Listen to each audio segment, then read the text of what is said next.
নমস্কার, কেমন আছেন সবাই? নিশ্চয়ই খুব ভালো আছেন। মনীষা নতুন আরেকটি ব্লগে স্বাগত জানাই।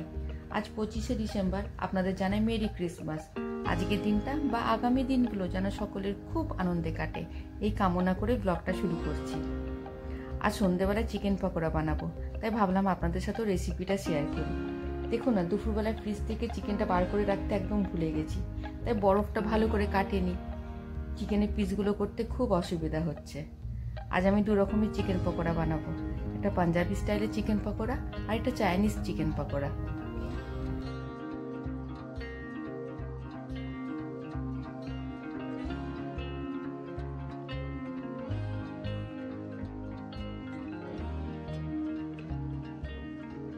ছোট ছোট পিস করে চিকেনগুলো কাটা হয়ে গেছে। এরপর এর মধ্যে এক এক করে মশলাগুলো দিয়ে দেবো, যেমন হলুদ গুঁড়ো, লঙ্কা গুঁড়ো, ধনে গুঁড়ো, গোলমরিচের গুঁড়ো, 1 চামচ তন্দুরি চিকেন মশলা, 2 চামচ জল ঝরানো টক দই, রসুন আর কাঁচা লঙ্কার পেস্ট 1 চামচ, পরিমাণ মতন নুন আর অল্প একটু তেল দিয়ে ভালো করে ম্যারিনেট করে রেখে দেবো।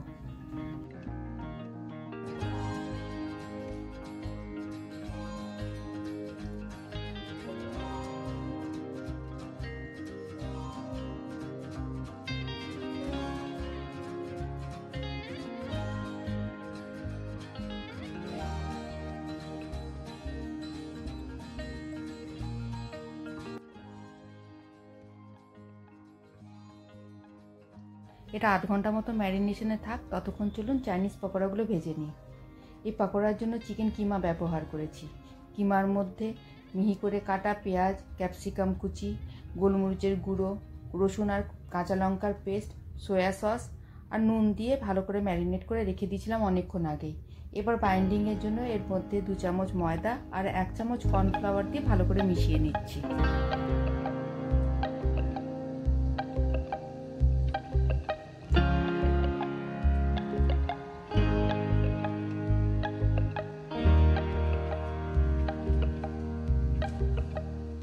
চাইনিজ পকোড়াগুলো শ্যালো ফ্রাই করব, তাই প্যানে অল্প একটু তেল দিয়ে ছোট ছোট পকোড়া শেপে দিয়ে মিডিয়াম ফ্লেমে লাল করে ভেজে নেব।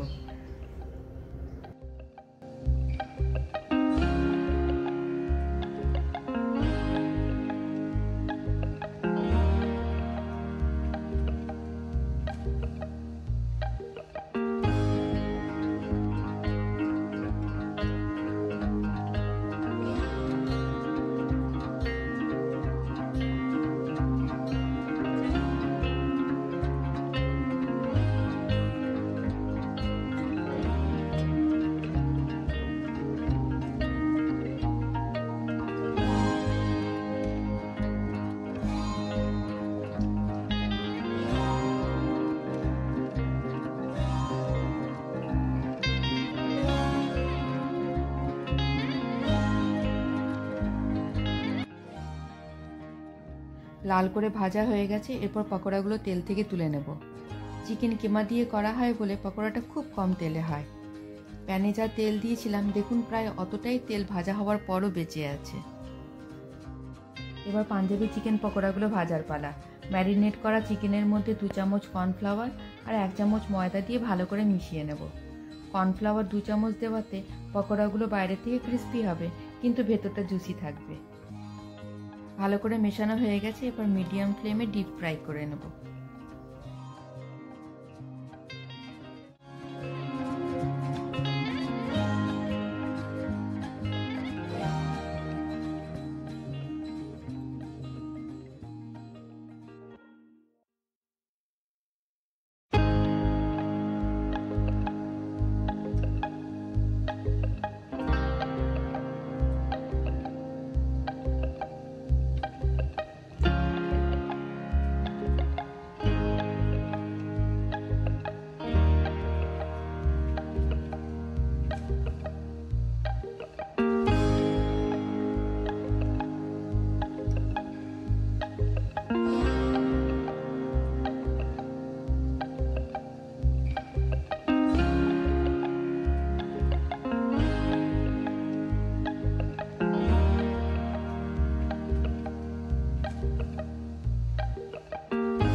দেখুন সব ভাজা হয়ে গেছে, এবার গরম গরম সার্ভ করে দেবো।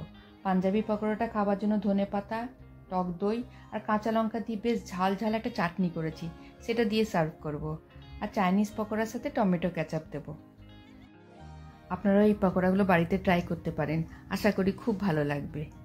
আমার এই রেসিপিটা আপনাদের কেমন লাগলো কমেন্ট করে জানাবেন। যদি ভালো লাগে তাহলে লাইক আর শেয়ার করতে ভুলবেন না। আজকের ব্লগটা এখানেই শেষ করছি। খুব তাড়াতাড়ি দেখা হবে নতুন আরেকটা ব্লগে। আপনাদের সকলের কাছে আমার একটাই রিকোয়েস্ট, প্লিজ আমার চ্যানেলটাকে সাবস্ক্রাইব করে নেবেন। আর যদি আমাকে ফেসবুক পেজে দেখে থাকেন তাহলে আমার পেজটা ফলো করে আমার পাশে থাকবেন। খুব তাড়াতাড়ি দেখা হচ্ছে। আপনারা সবাই খুব ভালো থাকবেন, আনন্দ থাকবেন। টাটা।